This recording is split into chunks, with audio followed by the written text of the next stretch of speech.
gets recorded. Hello, welcome to the HomeBhoys Live podcast. It is Wednesday, the 4th of September. I'm, of course, Joe McKenna. We are back for a midweek podcast because it is the international break and because essentially there's not much to talk about the next few while. But we wanted to make sure we got in with a healthy dose of Schadenfreude and a good old laugh and a giggle and reflect on what was a phenomenal weekend and the past few days for the Timdom. Joined by a man who fucking has torn the arse right out of it. But here he stands. Here he stands with us today because he's not a quitter. The man stands up when he needs to stand up. And it is Liam Power. Liam, how you doing? I'm good, mate. Some of us in South Lanarkshire can handle our celebrations, mate. Thankfully. Well, it's a conversation that needs to be had at some point. Then, isn't it? Like, I mean, like fucking the human collateral of some of these things it tends to weigh more heavy on a certain side of this podcasting panel. If it was just a night, mate, I think we'd be all right. That's the problem, I think. And joined by Massive Wang 99. 69. 69. I must put the flick on top, Marty. Sorry. Marty Flynn. What is happening? I predicted to the Hawk on Sunday that we wouldn't see Scott until Wednesday, and it's worse than that. That's how bad Scott's hangover is. Well, this would lead us to think that the Hawk did some work. Well, it's up to fucking McCurry to come on and explain. Tell them. It's hard to say no to the Hawk in that morning. Well, this is it. He wraps his devilment up in so much charisma. We'll get this story sorted at some stage. Joe, just to clarify a few things. From the last few podcasts, I've not been doing anything more than just having a couple of nights out. You've been building up my aura very well on the podcast as to where I might or might not be. So what the fuck's more exciting than a night out in East Kilbride, mate. Listen, we're not known for exaggerating shit, right? As usual. Out and about. That's going to be my new name. Out and about par. Hey, listen. You're catching up on the J-Bo Higgins algo. Right? You have a bit to go yet. Oh, yeah, first you've got a bit to go. But on that subject, Joe, we should probably apologise. I saw some of the listeners asking for I think it was a Sunday night post-game podcast. Well, it's taken nearly 4 days for half of us to be sober enough or not so ill to even do this podcast. So, we are what we are. See, if you had seen the 2 videos that Scott McCurry sent us on Sunday night, you would absolutely understand why there was no podcast. Because he was mallude. And worse than that, a lot of us were up listening to him at the same time. So. True, well, here's the thing, so obviously you went out and tore the arse of it, Liam, and so did Scott after the game. Do you know what I did after the game? I went on a fucking 10-kilometer hike through Tipradden Wood up the back of West Dublin because my daughter wants to get into hiking, and I was out in the Cooley Mountains this morning. So I'm wishing I would have done that, Joe, to be fair. But we're here, and we're here to rejoice, and we're here to rub salt in the wounds, and we're here to make sure that we don't let these moments pass without making a bit of a fuss about it.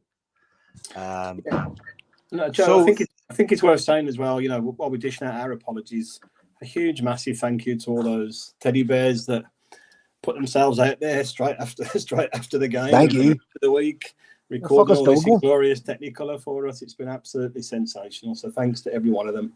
I'm tempted to actually subscribe to some of them and actually make some donations. It's been so good. The fucking here, do you know what to do, Liam? Just cut the chase, go straight to the fucking Samaritans and donate to them. Right, well, here's where we start our journey. We haven't got J-Bo. J-Bo's in Bilbao. I think he's probably going to end up with some kind of political position over there at some point. The way things are going. Recruited. I mean, so as the only man who's on the podcast tonight that was actually there, Liam, I mean, I know I'm saying you're on a bit of a tear, but I assume Sunday was the best of it then. Yeah, I mean it's a big blur, mate. It's been like 3 days in one, but yeah, I mean it was the usual sort of crack, Joe. To be honest with you, obviously as is the way with our kind of group, people started arriving from far and wide. I think I went and met Tommy, New York Tommy, on Thursday to dish out a ticket to him and got a quick pint with him, and then Saturday. Craig dropped in from Dubai. Dublin lads were up. Big Jock was up. So just people arriving. Paul and Becky bumped into them for a bit. It's just the usual. People arriving, bringing out tickets, and you just feel the build up starting, and everybody getting in the mood for the crack of the weekend. And as you said on the last few podcasts, and as we've probably said for the last 3 or 4 games, everybody was. Apart from Scott, everybody was confident of us giving him a doing, to be honest with you, and winning comfortably. Although we felt that the last 2 games of last season didn't quite come off, even though we won both of the games. But I think everyone was super confident. Everyone was super relaxed about the game. Obviously, you had that bit of nerves before, as you always do. But I don't think I even felt that this time. It was actually, without wanting to put any sort of a damper on it, it was actually quite a little bit downbeat at times. I think not downbeat, but it just wasn't as mad as usual. Even afterwards, without jumping forward, when we went into town after the lady went into town afterwards, it was just the pubs weren't as bouncing as normal. Maybe because it was a Sunday, I don't know, but it wasn't quite as wild as previous games. But great build up before, just up to the stadium, give a few more tickets out, bump into lots of people, and then get ourselves into the game. Ready for the match to take place. So, no real surprises with the team. I didn't expect any of the new players to play at all. The 11 was exactly as I thought it would be. I think Kyogo's always got to play in those games, hasn't he? I know we've all been praiseworthy of Adam Eder, and he really offers a good. I'd actually like to see him up against them this season at some point, because I think he'd terrorise them in his own unique way as well. But Kyogo, you're never dropping him for these games. I think Kuhn's done enough to justify his start this season. Now he's back to fitness, and Bernardo likewise. He's been patient, waiting for his opportunity. So I think he was always going to start, especially given how late Engels and McCowan had arrived with us. So yeah, good start. Weather was good as per usual. They were pretty much as you expected them to set up, and probably the same as the last few games. They actually come out and started fairly well against us. We were pretty poor for the first 10 minutes, I think. They did the one thing that seems to unsettle us a little bit and pushed right up against us and kind of almost went man for man at the back. And we took a bit of time to kind of settle ourselves into that routine. Liam Scales, I know he's defended on here quite rightly, and he was absolutely magnificent on Sunday as a defender. But again, without being negative, his weakness in his game, I think he's a little bit too indecisive with his passing. What I mean by that is he needs a lot of the players just take one touch and pass, or first time. He always seems to want that extra little touch, which just slows down the passing a bit. So I think they seem to target that a little bit, and he gave the ball away a couple of times. He wasn't the only one at the start there, but so it kind of just broke our rhythm really, whereas probably most of us were expecting us to go out and maybe score in the first few minutes and just steamroller over the top of them. So to the credit, they had a decent 10 or 12 minutes, as the manager Clement told us after the game.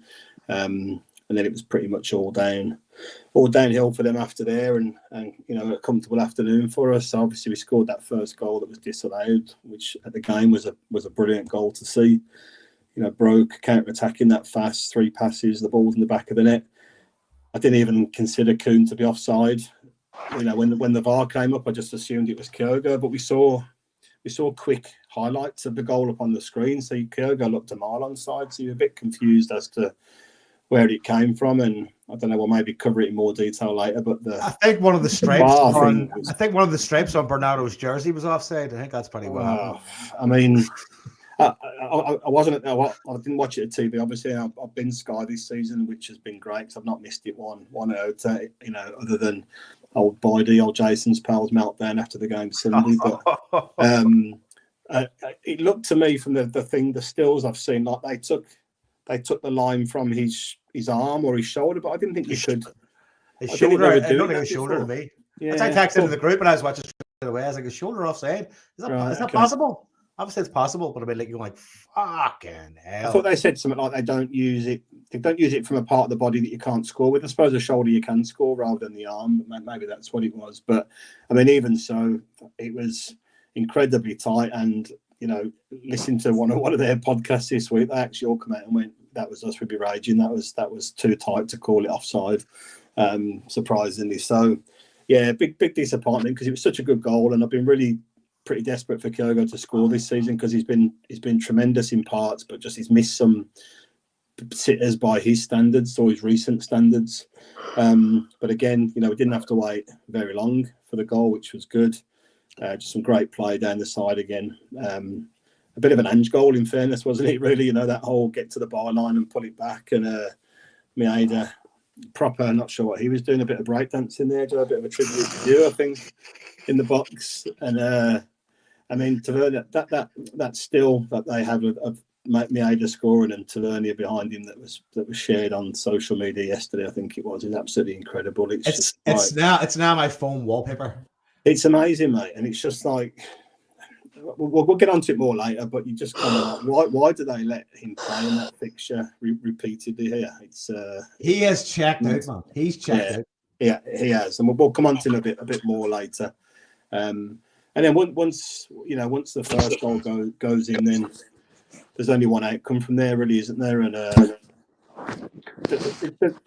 Kyogo one, the second goal. I mean, I'm still at the game. We were talking about it all along. I'm still struggling to see how he beat him from 25 yards along the floor. I mean, it was a brilliant finish, and he placed it really well, and he put a bit of power behind it, but no goalie should be getting beat from that distance along the floor, and especially not a £30 million England #1 goalkeeper. Some of the passes on the pitch were stronger than that shot. Yeah. And see them cartoons that come out after. I said to Jason, he's like, "I don't get this at all," but the boy showing Kyogo putting the ball with a golf club straight past the goalie, I thought it was brilliant. I love those ones. Those ones are brilliant. Yeah, it was good. But at the game, you kind of like, fuck, how did that go in without Button saving it? And again, you're just expecting an onslaught from there, really. And I just thought we were in control the rest of the game. We were. The irony was, it was probably our least good performance of the season out of the 4 league games so far. We were good lots and lots of times in the game for spells, but we weren't as. I think the previous 3 league games we've been brilliant from start to finish. Almost we've been relentless.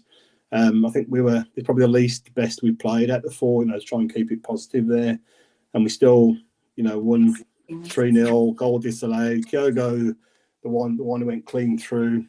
You just expect him to just put it down the side of the keeper there every time. But for him to head it low and just put it under his elbow. Yeah, it looked a good dink, but we were right behind it, so you couldn't quite see how close it came, kind of to the post. But disappointing one, and again, we could have easily had another couple of goals late on. They had that chance as well. They had Tate's chance. I couldn't believe he fucking. Yeah, he seemed to lean back a little bit, didn't he, rather than just put it in. And Bernardo actually was almost too clever with his little slalom run. He kind of maybe just took one turn too many and scuffed it in. But saying to people afterwards, it suddenly didn't even feel like a derby game anymore. It's just like playing Kilmarnock or Motherwell or a team like that. And the standard of their team was atrocious. Absolutely atrocious. And do you know what stood out to me, Liam? Right, it felt like the press that they put on us in like the first 10 minutes or so, right?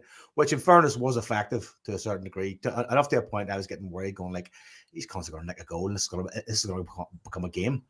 But once we kind of push back on that press, and I mean like push back even mildly, even just give it a wee jab, right? It was fucking all over the place. I mean, as soon as we started moving into their half and putting them in the back foot, it was game over at that point.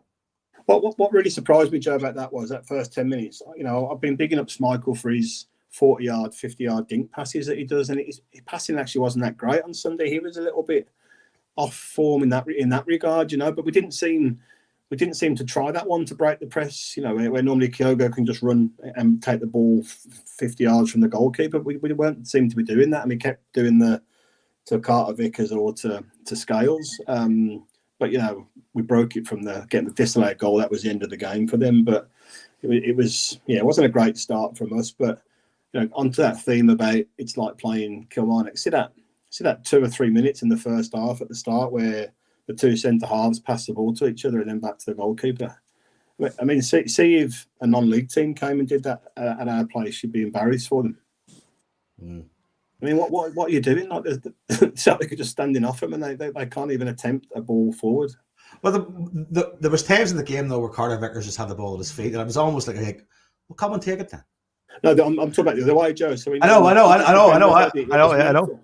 We're 2 up, so I mean, we can do that at that point. We can say, well, come on, you need to, you need to come and do this, and it's kind of like they're wasting time at 10 minutes almost. If you look at the 3 goals, right? I mean, I think the first goal comes obviously from the throw in, right? And there's a bit of good play. And I thought one of the standouts of the game was Nicholas Kuhn. I thought Nicholas Kuhn was fucking brilliant, right? And see, his pace is something I think we underrate, because his pace for that breakaway goal, like you said, Liam, was outstanding. Right? The boy is fast as all fuck. Right? He's not made of fast. Then again, made is fucking Usain Bolt fucking levels of fast. Right? But the other 2 goals came directly from just pressuring them and winning the ball from them. And see, as the game went on, they had nowhere to turn. Eventually, there was nowhere to turn. You see that I don't know who it was. Carter Vickers was with wrestling with Dessers.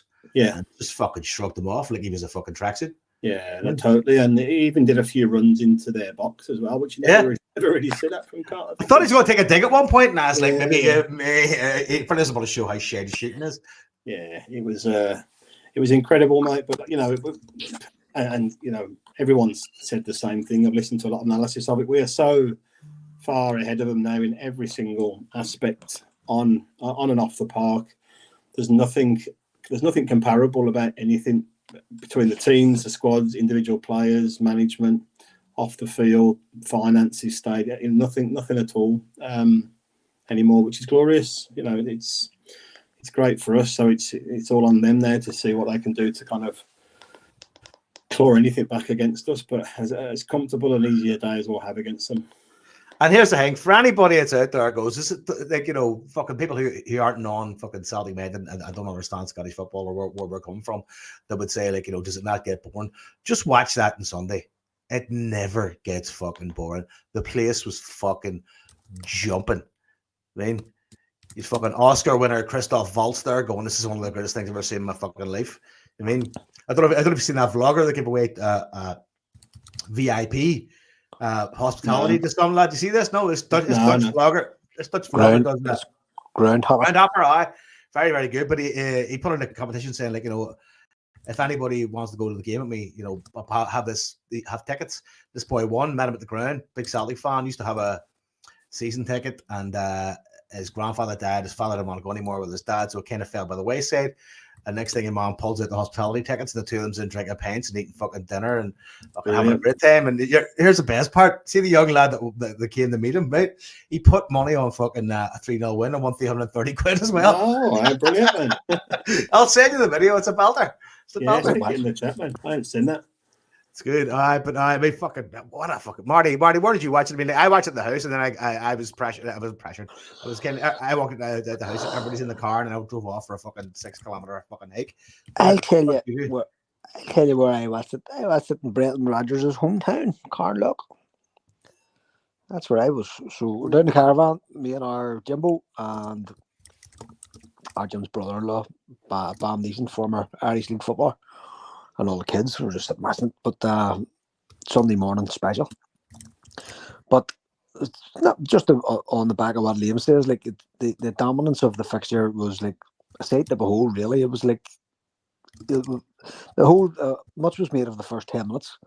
Do you know how they had this great first 10 minutes? And in fairness, they did, and they had opportunities to score while the Dessers one was offside.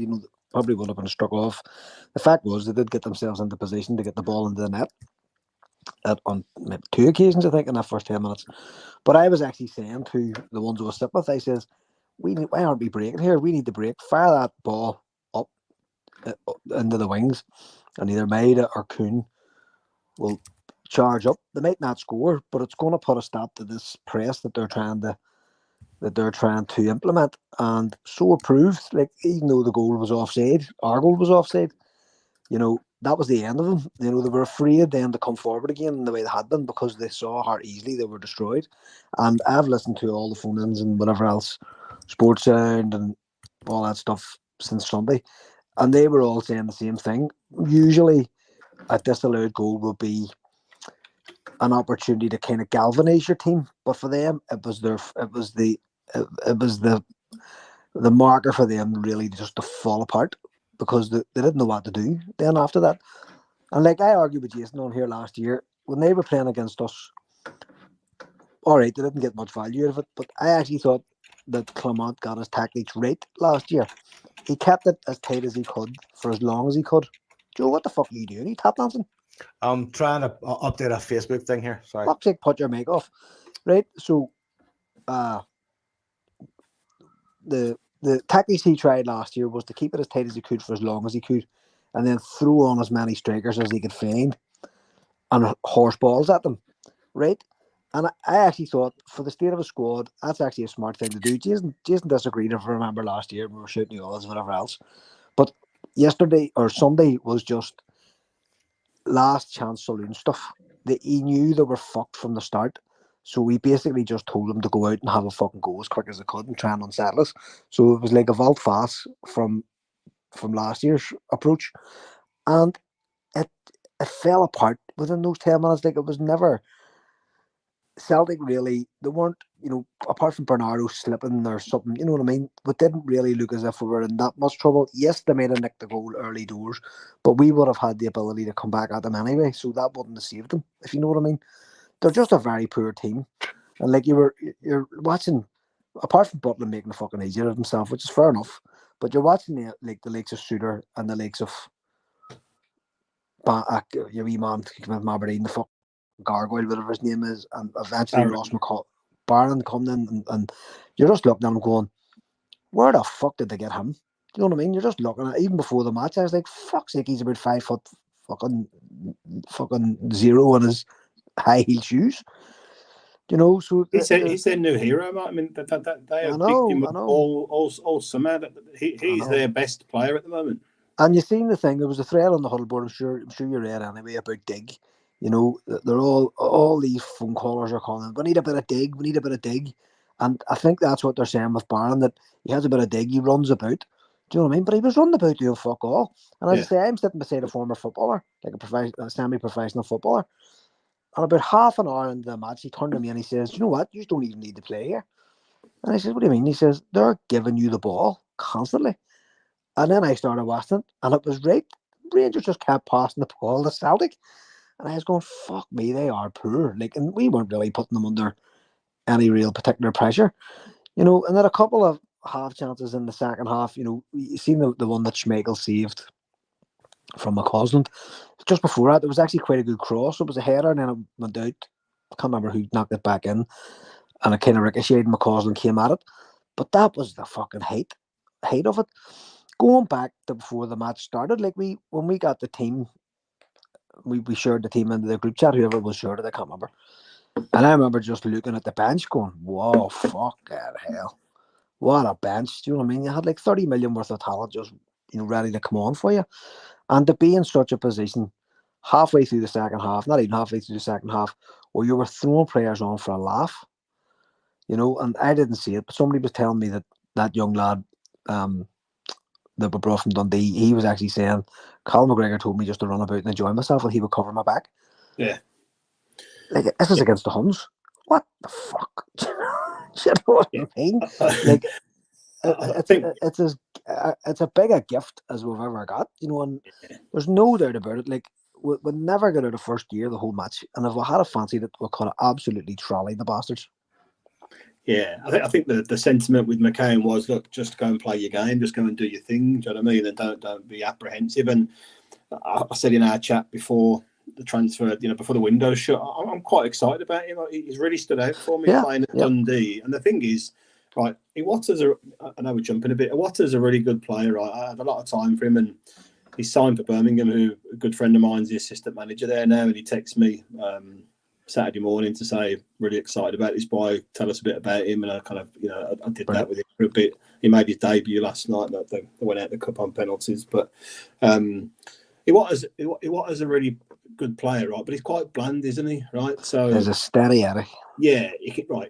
What can stop us losing games if we need him, right? McCowan will come and win us some games. That's the difference between the players. One's bland and can just shut up shop and get the game seen out. McCowan, he's got a good attacking player. Scott was saying, I think last week, Joe, he's got balls on him. He tries things. He's adventurous. He's brave. He can take a free kick and a corner as well, which is great news, particularly the free kicks as well. So I think he'll do a really good job for us this season. No, I think so too. And I got word a wee while ago that we were looking at him and that he's like a mad Tim. Yeah. So, again, it's great to have one of your own, who has ability, but who's a fan, who's, glad to be here, who'll put in an excellent shift when he gets the opportunity, because that team is a strong team. Do you know what I mean? And not every player is going to be able to be kept happy. So if you have players like that who are, happy to come on and make an impact, maybe as a sub rather than starting every match. Yeah, and you know what, Marty? I think the challenge for us is, and again, Joe, I know you and Scott touched on this last week, right? And you were talking about we lost to Kilmarnock last season and we didn't win the treble and blah blah blah, right? Now, I get all that, right? I'm a bit different to that, right? I'm not really bothered about the League Cup at all, and I think we've won enough trebles. We've won loads of trebles. You always want to win a treble if you can. You want to win everything you enter, right? But it's not important in the bigger context for what we're trying to do this season. And for me, if we're going to be serious about the Champions League, in which we've got a minimum of 8 games this year, against Hibs, I would have changed half the team, but that's probably too early in the season to do that. But say the next game we've got against Falkirk, I think it is, we're going to be playing Hearts on the Saturday and then Bratislava, I think it is, on the Wednesday. We absolutely need to use the squad in that weekend cup game, because it's just the bottom of the list of priorities for us. And I know the whole thing about if you don't win it, your rival can win it, whatever. But fuck that. That's just short-sighted nonsense for us these days. We've got bigger fish to fry here. So I do hope we see a lot of rotation for that game. By the same token, again, players like Carter Vickers and stuff who've been prone to injury, and maybe Kyogo, they need to be rested in those matches, and you step up Big Osty and you put in Ada into those games and give them extra legs, for a McGregor as well, Marty. Give McGregor a rest, and Taylor. Let's have a look at the new left back. Who's meant to be shit hot. So I'm not saying necessarily change all 11, right? But let's just give it the right level of priority here. We've got bigger fish to fry this year, and we've got a massive opportunity in the Champions League this year to do well. Yeah, that's right. This feeds into what I was saying last week, I suppose, Liam, about the whole Rodgers going like standards need to be higher. To the point going like, the League Cup's not a priority. You can get travel upon travel upon travel upon travel, but if you're not making a dent in what is the modern fucking market game, which is the Champions League or some level of European advancement, if you're not playing that game at a certain level, you're just you're just an also ram when it comes to the overall picture. And Rodgers isn't that kind of guy, and that's why I've said, I said last week, I said the way he's approaching this seems very, very genuine in the fact that he's going like, I'm here to actually make a fucking difference. To this club, not just winning our fucking treble. Yeah, no, absolutely, Joe. And like I said, the Hibs game was probably too early to do that because the team were in such a good role. Do you know what I mean? Such good form, 1 game a week, right? So there's probably no need to do it against Hibs when we played them. But on the back of the 2 tougher games we've got coming up after the break, and then we'll be away in the league and the Champions League a couple of weeks after that. That's a really obvious time to just throw 3 or 4 in and give them. Because you can't give these new players a chance to play as well, so they're ready for when they need it, and give them their due. So, but we've jumped a few games forward there. No, what we're here to do is laugh. So generally fucking laugh. But I'll tell you what, there's maybe half a dozen other opportunities as well. The one where Hatate split the defence with I always say this on here, I've said it loads of times, I know I have. My favourite move in football is the Slade rule pass. And Hatate did one to Kyogo where Kyogo chipped the keeper and it went wide. The pass was the most beautiful fucking thing you'll ever see in your life. He just took the whole Rangers defence out, and Kyogo was onto it. And the converse of that, or the obverse of that, is in the first half, Carter Vickers had the ball, and Kyogo was just fucking squealing for it and was away off on his run, and it never came. It was a great run too. Fuck, you were just saying, how did I forget that fucking ball? Because you just can see. But it's easy to see from the fucking telecam that you're playing FIFA. And it's probably too because Carter Vickers is obviously a fucking defender. He's not used to being that high up the pitch or whatever. But again, Roger spoke after the match and he said, "Look, we're going to go away here and we'll watch the match again and we'll sit down and we'll try and improve." And it's those sorts of things that he's going to see, and he's going to be saying to Vickers, "Look up." Do you know what I mean? Keep your eyes open. Have a look around you. Fucking don't just assume that the safe ball is the best ball. It might not be. There might be other opportunities to make a major difference. And if you're in those Champions League games, some of which are very tight, that could be the fucking key for the win. Something stupid, or whatever. It could make all the difference. But going back to the first half and the goals there, and I actually thought Maeda, and I always say this, but I'm always very critical of Maeda, but he had a great game at the weekend. But at the end of the first half, he looked as if I actually thought he was injured. He was kind of hovering around the corner or the penalty box, not really moving. And he must have got a boot off something. So I haven't watched the full highlights again to see, if he did. But Simon Donnelly was on Clay last night, and he's I don't know, I just heard it, but he said James Tavernier must have woke up the night before that match in a cold sweat, knowing that Maeda was waiting for him the next day. He said he mustn't have got a fucking wink of sleep. I bet he woke up thinking, did you ever see that? Who's that famous fucking Asian actor that's in all the films? He was in fucking Die Hard. He was has a moustache, and he's always sharpening a knife. Do you know what I mean? It's in the dark, waiting for the morning so he can go. Oh my god! I reckon that's Taverniers going like he's at home, isn't he? Just cleaning his studs, going. Unbelievable! And it's what I mean. It's like he's not the best footballer, but he has definitely improved. And good coaching helps. That's the thing. No footballer should come into a club and into any club and leave a worse footballer. You should always be learning, you should always be building, you should always be willing to listen or criticise your own game or, take good advice or fucking that. You know what I mean? That should be the basics for any footballer, because we all know the footballers who burn bright and then burn out dead quick. They never their games don't improve, or they show flashes of greatness but it's never really acted on. Marty, see in terms of Maeda, he's I can't remember what. I've listened to so many things the last few days. Right? I can't remember which thing I heard it on, but they were saying I can't remember any two players in any fixture in any league where you've seen this continual terrorising of one player by the other. Almost. I can give you one fucking example, Liam. I can give you an example. Barisic and fucking Abada. It's as if numbers though. It's as if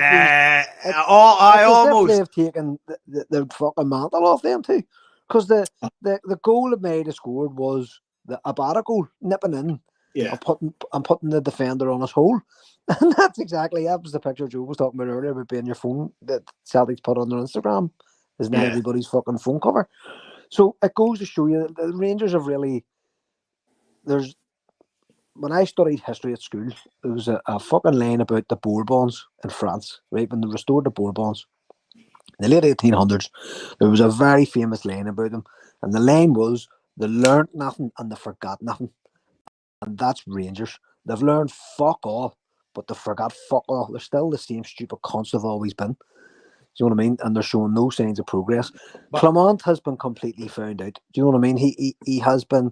I mean, see, I'm sure we'll talk about this in probably more depth, but the lines about the stats of the match and stuff like that, and some Celtic bloggers and fucking people like that have fallen into the same trap as far as I'm concerned.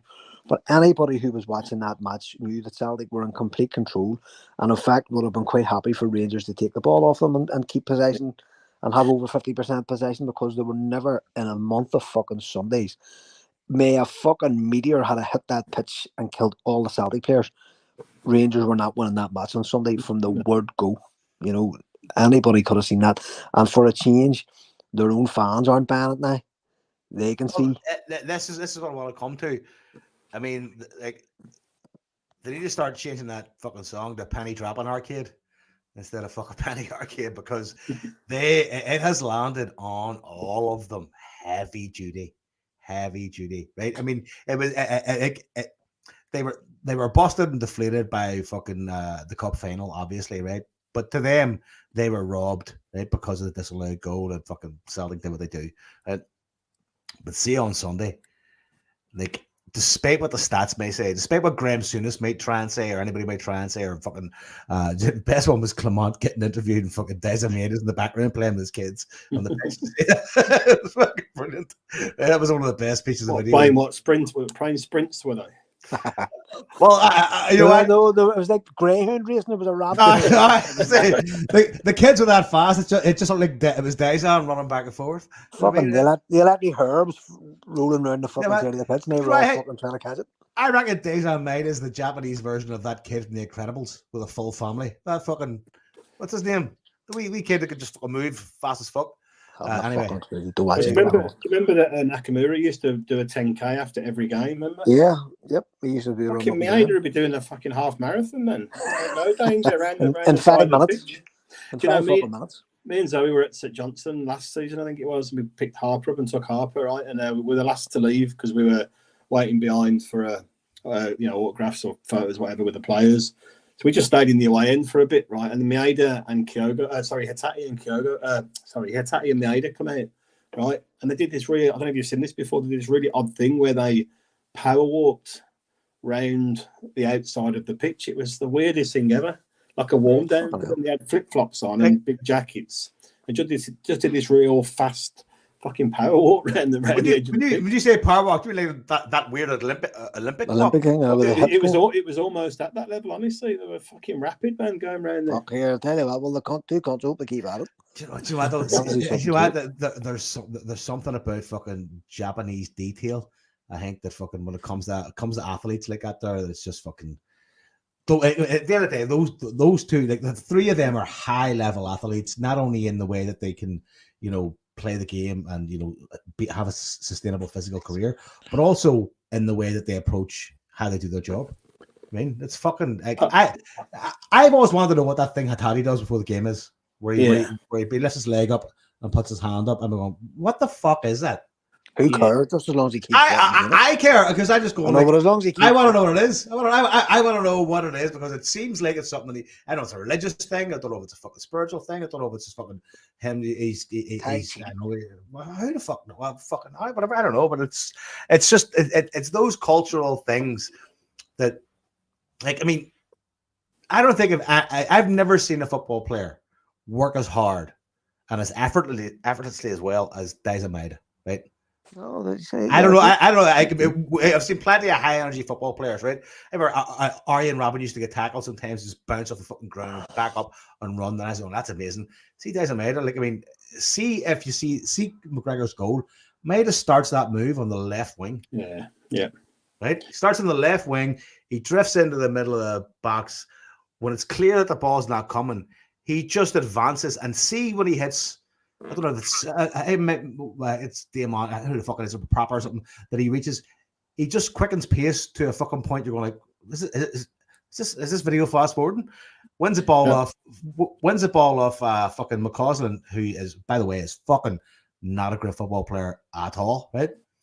Bounces it to McGregor, back to him, back to McGregor, and then away we go. And for his troubles, Maeda gets fucking booted by McCausland, right?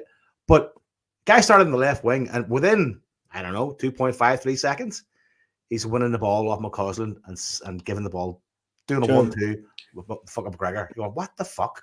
He's insane. Like Jason's always bigged him up, right? I've been pretty critical of him, right? He's not a traditional winger, right? He doesn't dribble around people. He doesn't cross the ball naturally, right? He does practice. Back to Marty's point, he does practice that a lot. When you go to away games and you're there early, he's practicing that exact thing all the time. He's getting past the ball down the wing to him. He's trying to cross with his left foot because he's obviously not left-footed. But see, I was set up quite high in the north stand on Sunday. It's fucking insane. The ground he covers, the different parts of the pitch that he was running into. And he loves leaving one on people as well, not just winning the ball. He loves, getting stuck into people as well. He was brilliant on Sunday. He was just incredible. I've never seen anything like him. But the bad thing is, Liam, right? See, even if he lost a yard, he'd still be one of the quickest players in the fucking pitch. Yeah. Oh, and listen, honest to God, like Kyogo, see on the sprint, Kyogo's not far fucking behind him. He's so fast. He just, it must be absolutely fucking terrifying for a defender where you have Kyogo, he's there, and all of a sudden he's gone. He's just fucking gone, and you're going, where the fuck did that bastard go? He's so fucking smart off the shoulder. He's just so accomplished. But the difference between this season and last season, Marty, is that there's a clear understanding for him and for everybody around him as to what his role is, right? And see the likes of he's obviously got a certain level of expectation going back. Look at that fucking challenge. He ran 60 yards. Was it full pelt to win the ball on Sunday, right? So he's allowed to drop back deep. There was times he had the ball fucking up near Greg Taylor because he was coming back that far, right? But then see when he's going forward, it's this understanding of where he's going to be, how he's going to run, and exactly what kind of pass he's going to need. And fucking see again, when he first started at the club, you could see what he had, and everybody was like, when it clicks, it's going to click, it's going to click. And it's clicked many, many times, right? But see, there was a period last season where it wasn't fucking clicking, and we're going like, well, why is this happening? Because like any fucking like any athlete, like any person who's under the manager, he's had to adapt to what is needed from him, from Brendan Rodgers. And I think we're going to see. I personally believe that in Champions League, if Kyogo doesn't fucking make his mark this year, he'll probably never make it. Yeah, and see his goal on Sunday. His second one was one. I like the way Rodgers in the interview kept talking about that. Our second goal and Kyogo's second goal when he was getting interviewed afterwards. But see the reason he had so much space because they're terrified of him. Yeah, that ball dropped to him like 40 yards out or whatever, right? They're not going to be up his arse because they know one touch, one pass, they're done. That proper for them. Just speaking of that one touch, one pass, right? So we're focused so far kind of on the sexy players, you know what I mean? But let's have a fucking look at Greg Taylor and the ball that he put through, and let's have a fucking talk about Alistair Johnson killing himself to get to the byline to cut that ball back. Well, fucking somersaulted after he hit the ball. Fucking literally went over himself. But like these guys at the supporting cast, we're on here talking about McGregor and fucking the strikers and whatever else. But fucking hell, the will to win, the will to win, and the football. Like Greg Taylor takes pelters sometimes from our fans, but that vision and all, and the accuracy of the pass again destroyed their midfield and destroyed their defense. It was just like bang, gone, night, fucking sayonara. And they're not the players generally who get the credit for those big games, but by fuck they played their part. The one thing I wrote down about the game was that there was not one poor performance from one player. No, it really wasn't. Can you think of anybody? I mean, like sometimes you'd be the Liam Scales that might get it because the weak points. I thought Scales was fabulous.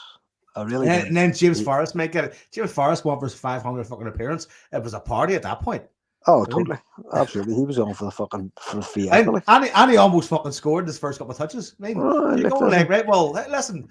Like, here's the thing about what people expect and want to expect and want to see at Celtic Park. Again, it's always been about entertainment. It's always been about seeing players express themselves.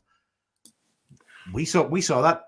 It was warm bath stuff, as I'm fond of saying now and again, and as I say, no matter if they had got a goal, it wouldn't have mattered. You'd have been in consolation territory. It wouldn't have been in any way of a sweat or because like goals can go in, people can score own goals and stuff. Fuck, it was just wonderful, absolutely warm bath gear, really.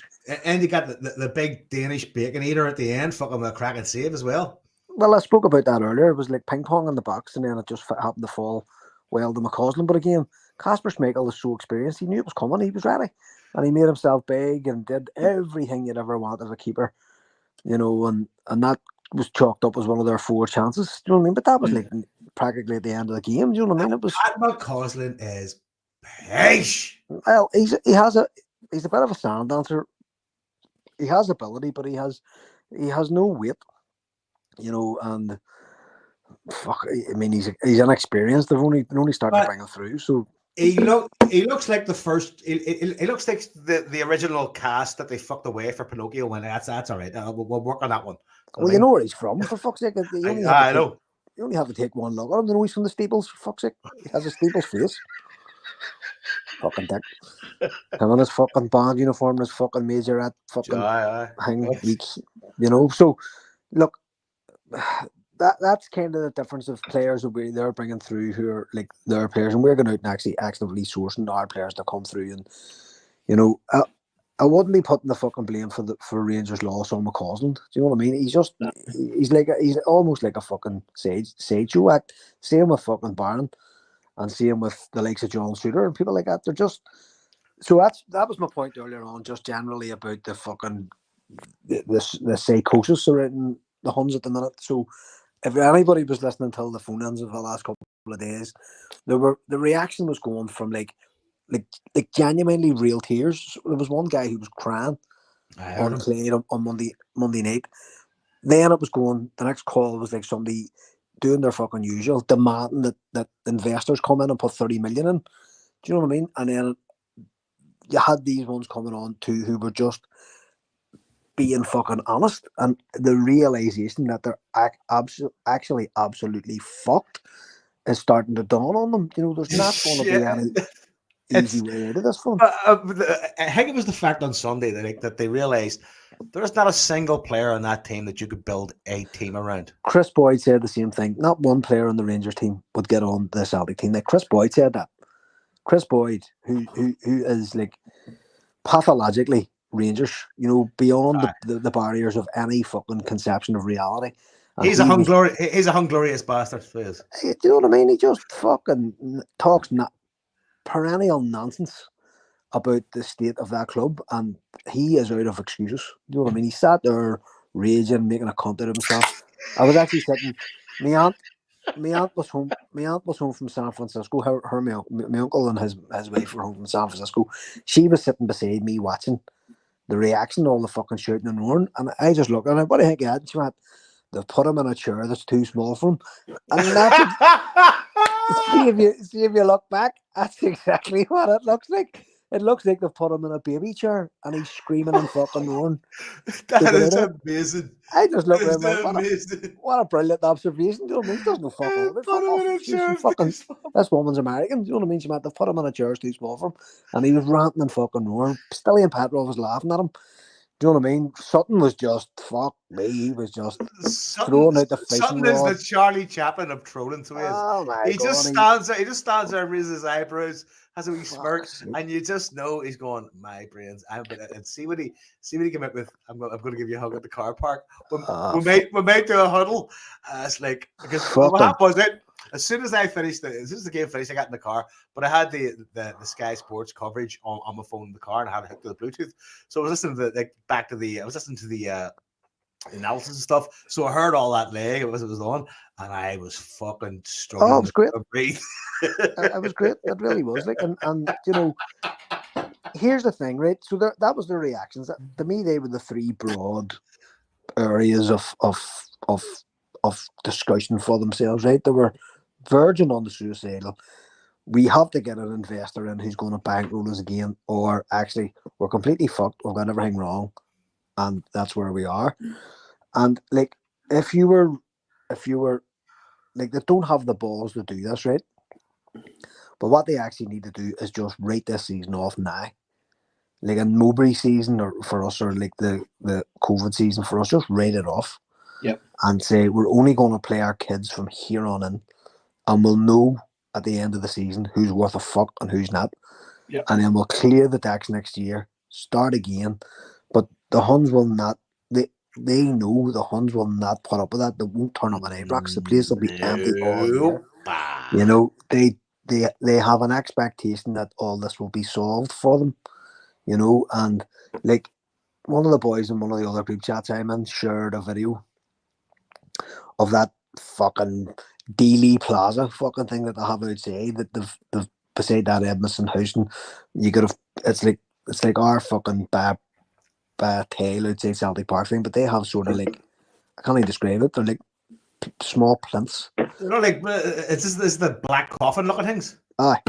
So one of them was John Bennett and family, who's their fucking CEO and chair, and the cunts were just spitting at it. Seen that video, And I'm going, I was unsure of the context till down the chat going, oh, okay, I get that now. This guy put millions upon millions of his own money into this club, and they're spitting on his wee fucking plaque. And you're going like, who the fuck else is going to come in and put money into this club? Here's the thing, Marty, again, we've said it a million times. People like that, again, like loyalism, Protestantism, whatever you want to call it, unionism, whatever you want to call it, that mind state has never had to deal with adversity. So adversity to them feels completely unfair. But adversity at times is unfair, and they've had no response to it other than like, we demand better. You go like, well, you know what? We can't really do everything you want. And here's the thing, right? That summertime next year, it's going to be 25 years since Martin O'Neill took over Celtic. That's a generation, right? And everybody talks about the generation domination. We're in the middle of it. That was a generation ago. They went bust more than a decade ago. Their old club died a dozen years ago. And they have not learned one fucking thing from any of those experiences. Like they haven't, and their entitlement is their downfall. Totally, fucking hell. Now, maybe a dozen or maybe 2 dozen of them turned up outside Ibrox to shout and roar at their team, which they're fucking perfectly entitled to do. But see if that was us, that team bus would have been flipped. There would have been hundreds outside the fucking ground going mad if our fucking... Like, could you imagine if we were 25 years into what they're into? But the fucking town be wrecked by Celtic fans. We wouldn't stand for that, but it's for different reasons, and it's a different approach. So they're demanding that we're always annoyed at the board because they're within, and we don't think they're pulling their weight. But their expectation is that we'll just be bailed out. It's like fucking Enron. It's like the Bank of Ireland. But it's the idea somebody will come in with money for the Rangers and going like, well, you know what? I don't think unless Chip and Dale turn up, fucking rescue Rangers. And this is the thing, Joe. Listen, Newcastle's owned by a fucking complete country, right? They can't spend money, right? You can't do this in the modern day anymore, right? All you can do is spend income generated money. Do you know what I mean? Yeah, so even if someone big did come in with them, you can't just go in and play, there's 50 million, go and buy it. You can't do that anymore. Right? The rules don't allow you to do that. I was delighted to hear one of the podcasts refer to the Espanyolification. Well, here's the thing, right? I think that's even being kind. No, but hold on. But that's been getting big licks. It seems you've been getting big licks anyway this last wee while. But that term was coined by a Hun themselves. That was done by that came from an article in Follow magazine by the Gub about 20 years ago.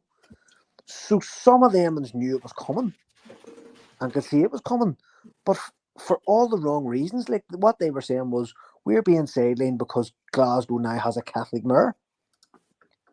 It was the Lord Prophets of 4 Lord Prophets in a row have been Catholic, so we're now being sidelined in our own city.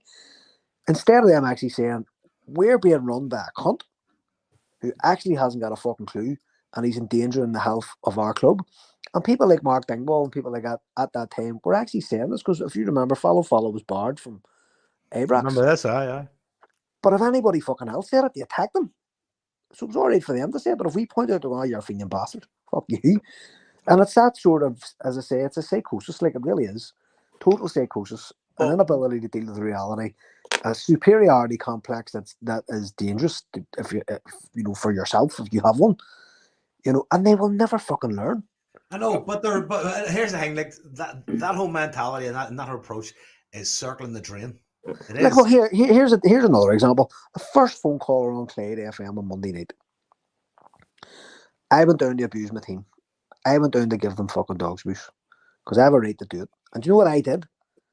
I ripped up my season ticket in front of Clement, and that fella Gordon who hosted, who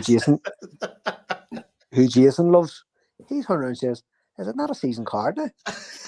A wee bit of plastic. Is it not a bit of plastic?" How'd you do that? And it was funny as fuck too, because you might not have heard it, but Andy Halliday actually in the background, you just heard him saying, did he have scissors? And the cunt hung the phone up. He couldn't even fucking hack it. So, like, even their lies are lies. No, I mean, even the lies are lies. You know what I mean? That's so. How do you deal with that? No, because the perception is like, if I act like this, well, then they're just going to back down and go, "Oh, well, you are right," because that is the historical approach. No, I'm right and you're wrong. But see, now we go, well, no, you know what? Critical thinking is a real thing now, and reality is a real thing now, so you're fucked.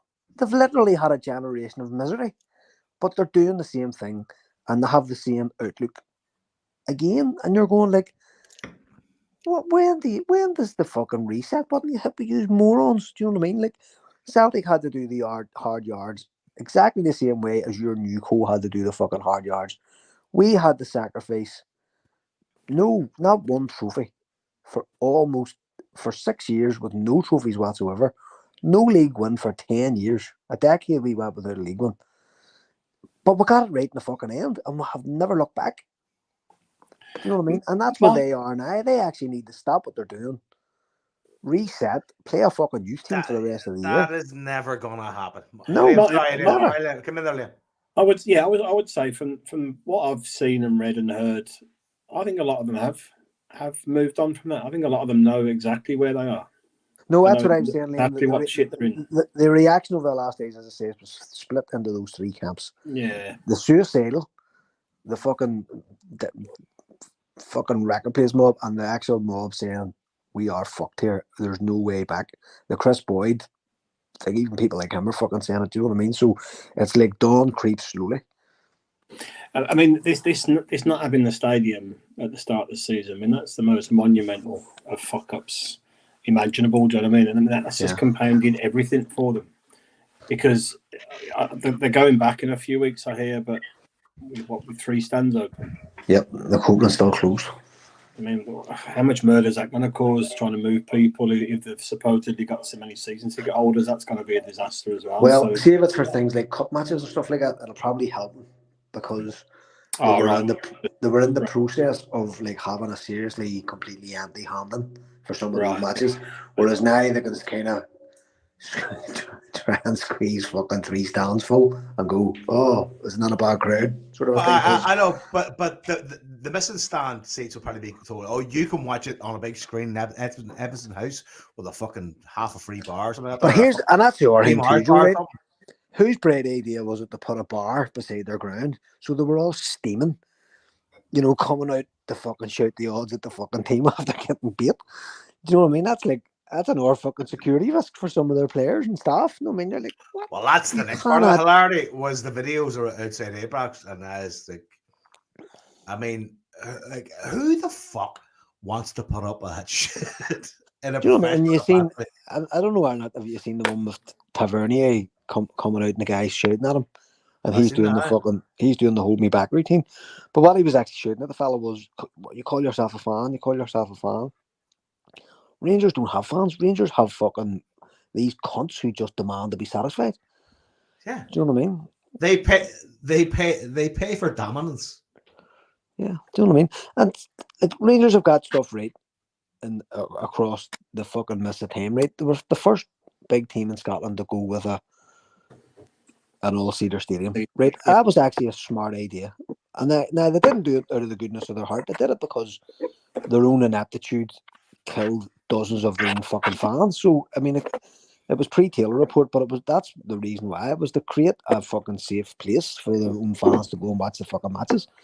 Do you know what I mean? And again, during that time when they were paying for the stadium, they actually were comparable to us in the early 90s. They didn't win. They kept winning trophies and all the time, but they didn't win much. And ourselves and Aberdeen and Dundee United came to the fore at that point as well. But they never learned from their mistakes ever. Do you know what I mean? And like, if you remember before they went bust, I can't remember who they sold. They sold one of their players or two of their players. They had about £10 million in the bank, and that should have been used to service their debt. But Walter Smith went straight out and bought 3 or 4 players with, and that was the end of them. You know what I mean? Within a year or two, that was them. They were fucked. They were on their way hurtling towards administration, and then liquidation. So it's just they're such a fucking strange crowd of beings. Like they really are. And again, the likes of Ali McCoy and them too are saying that about the fans not being in the ground, and they're realising you basically heard McCoy say they fluked the league that they won a couple of years ago because the players weren't under any pressure because there was no fans in the stadium, so it took the pressure off them. So what the fuck does that say about your own fans?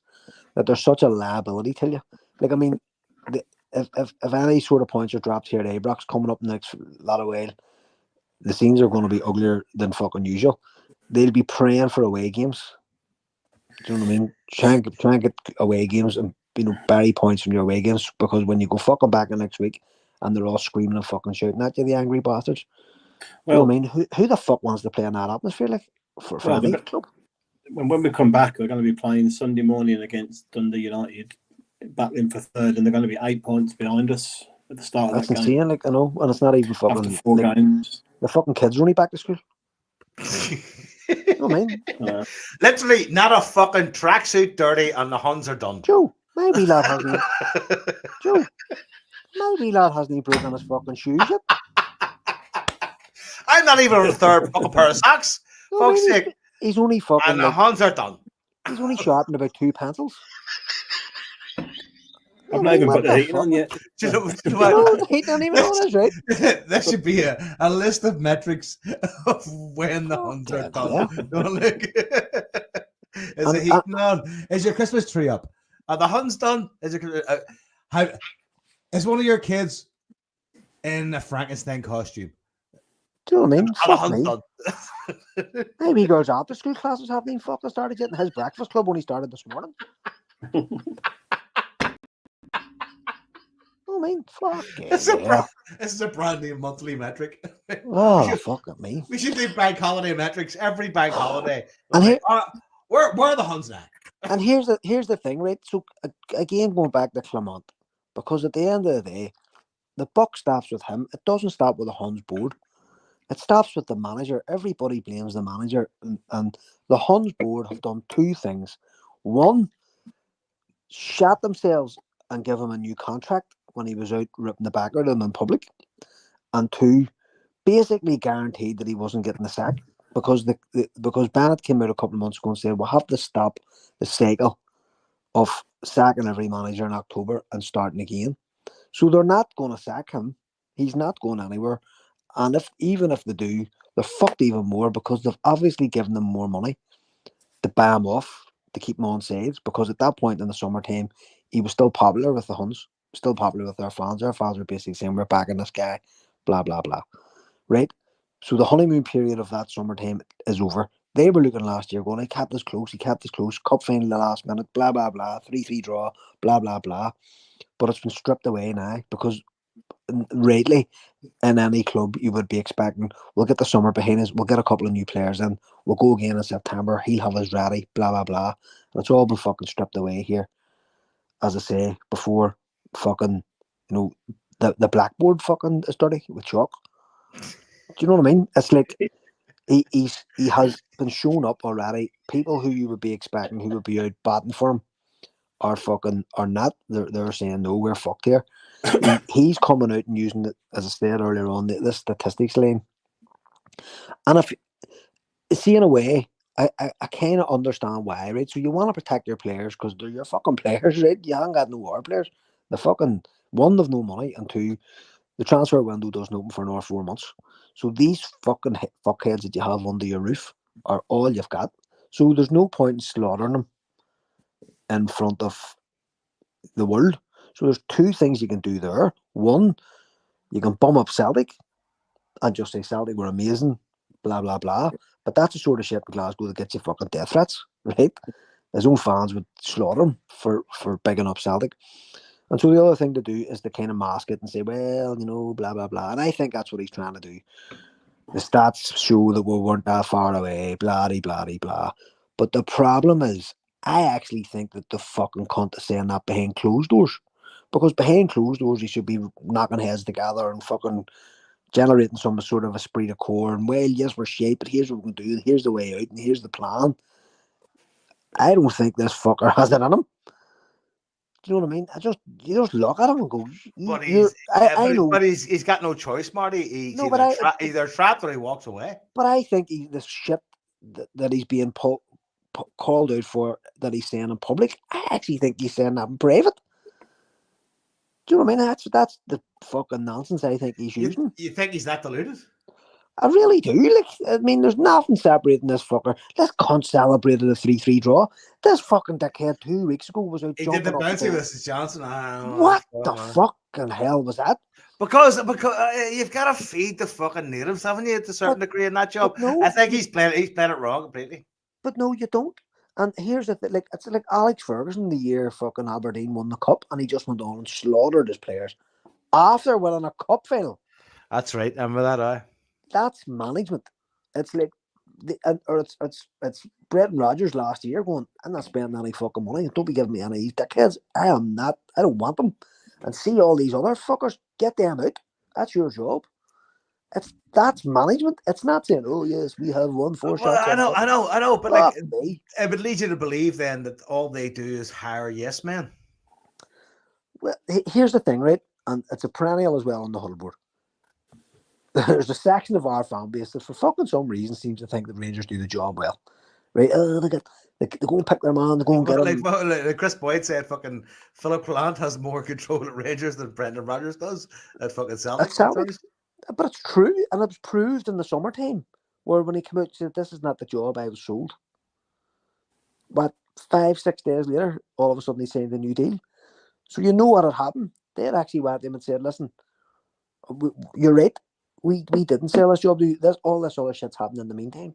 We didn't win the league. We didn't get access to the Champions League. Our stadium's fucked. So to make it up to you, here's a new deal.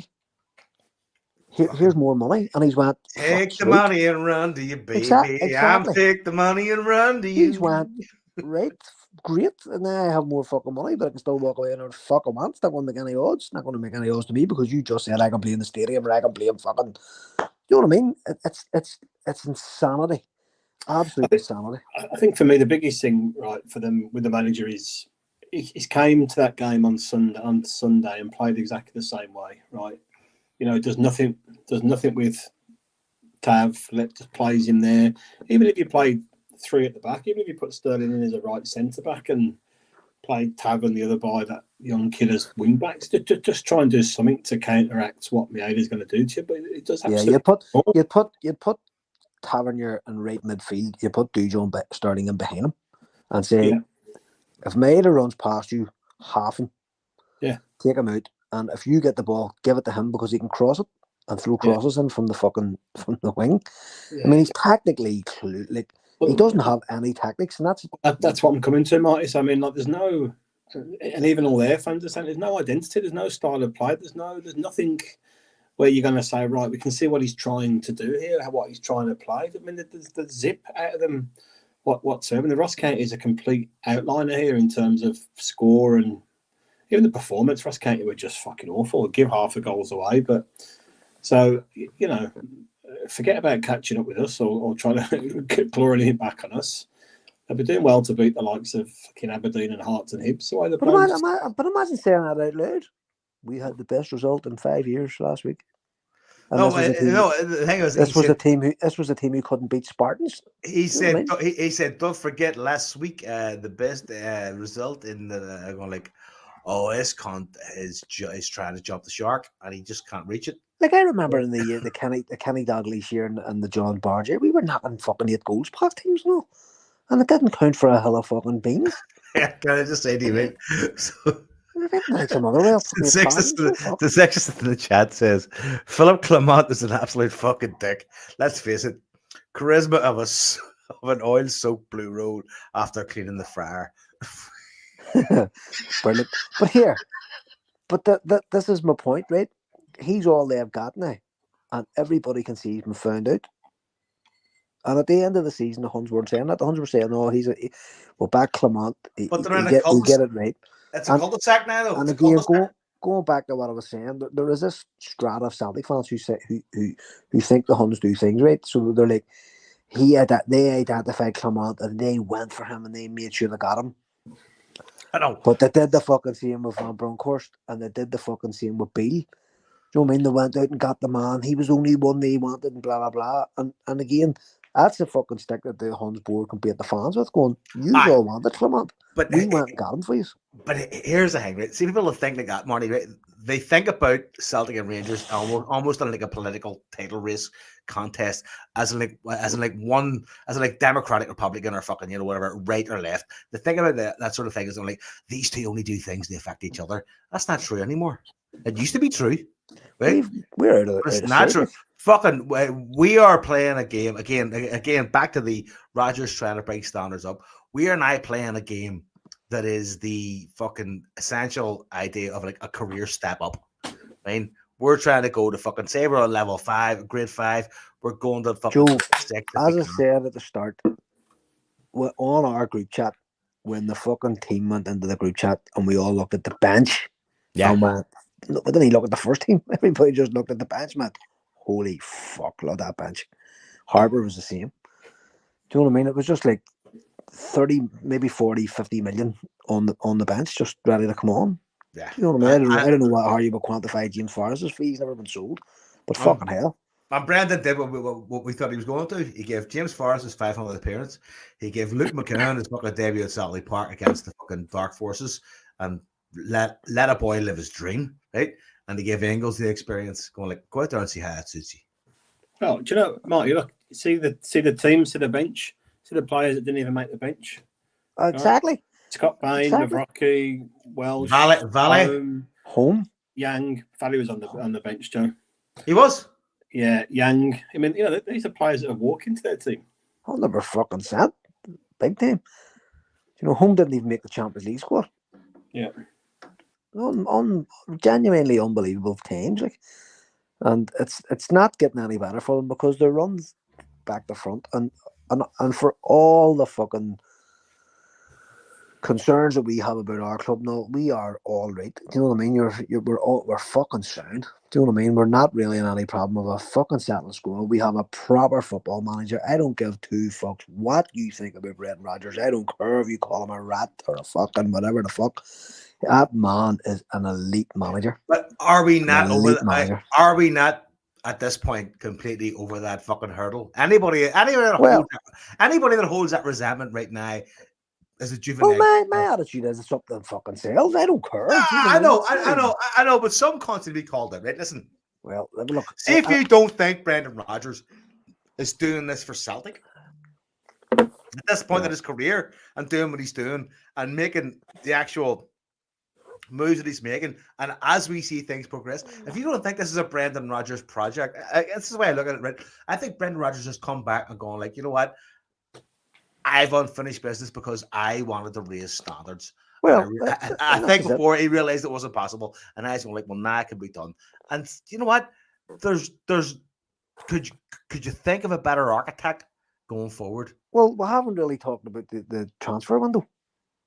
Well, that's that now, yeah. Because we were sweating on it all summer, and you know what I mean. We were trenchant in our own criticism at times as well of the club over the summer. But like, maybe Scott wants to do like a rate your fucking transfer window or something. I don't know. But well, I did it last week.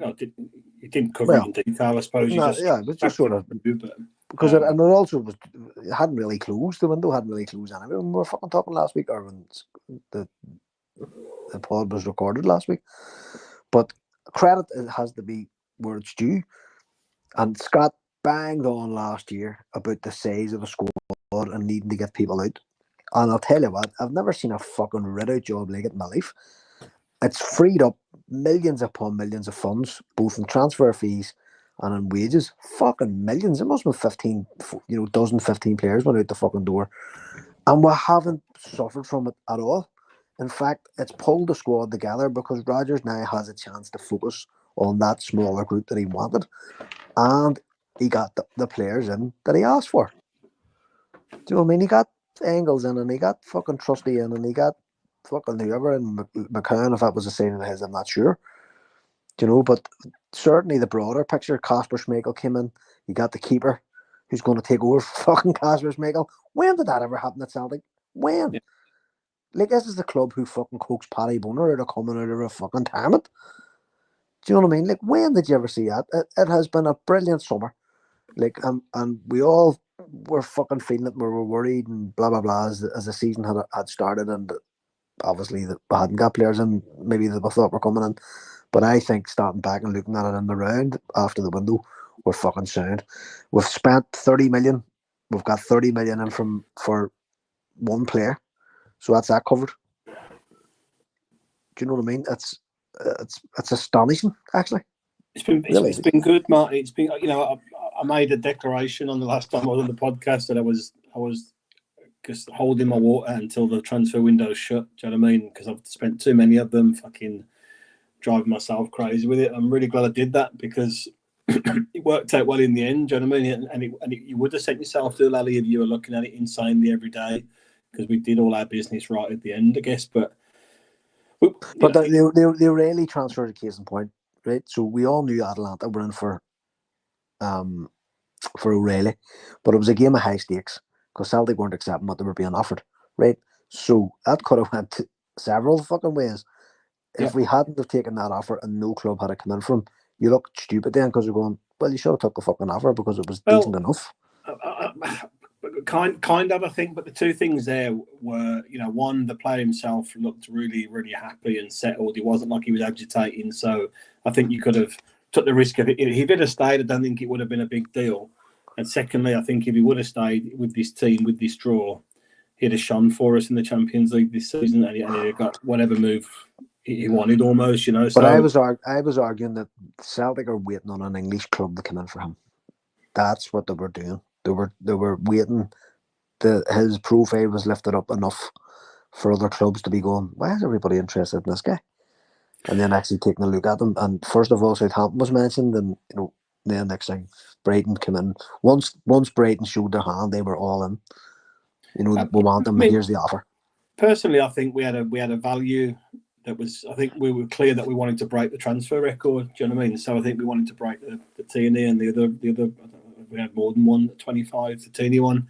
And I think they've paid us something like 26 with 4 million of add-ons to come. So I think that was our magical figure that someone had to reach. I just don't think Atalanta got there. I mean, what did they bid 4 or 5 different times? But they're selling players for 50 million plus to Juventus in the background. So, you know, they've got to put their money where their mouth is if they wanted him. And I think Brighton were just more decisive in terms of what they wanted to do. And on paper, it was a great move for him. And it's really sad the way it's started off for him. You know, really, really poor. But you know, it is what it is. I just wish him a speedy recovery. But no, great business for us. I mean, it's the perfect representation of what we are. Well, it covered everything. You know, trying to do. We covered all our outgoings with our outgoings. You know, with our incomings. You know, the Rayleigh transfer, Kuhn, fucking Bozeman Law, Mickey Johnson. That's all covered. All the fucking money that went out. Yeah.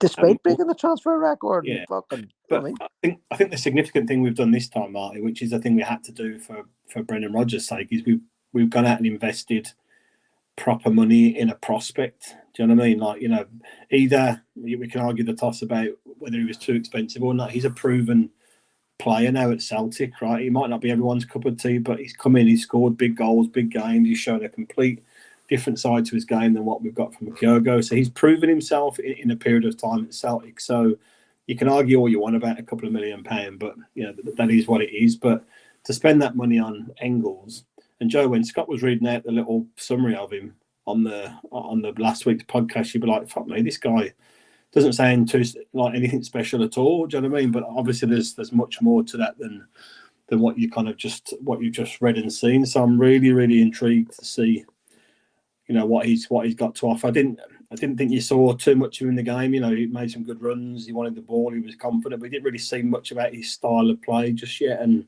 he's played so many positions. I'm really curious to see what he's got to offer. But for us to pay transfer record on a kid with less than 100 games or less than 50 games, maybe at 20 years old. That's a big step forward for us. What worries me is that Clement rates him. Yeah, no, good point. But it's that whole thing, isn't it? It's like sell on for 30 and then buy 3 at 10, or buy, which is what I was saying the whole summer. Like I was saying that if we have 100 million in the bank, so you spent 50, you've still got fucking 50 million in the bank. Knock yourself out. You know what I mean? Listen, let's not look past Bernardo at the weekend. He was fucking fantastic. Bernardo was outstanding, and I tell you what, he had that one slip, that probably at a different level, that might have been punished a bit more heavily, and again, that again is where Rodgers can take the opportunity to sit Constantine and go, don't do that again. Don't do that in Europe. Learn from this. We're longer fucking studs. Whatever you need to do to make sure you don't go down your hole there again. But he's a hardy cunt.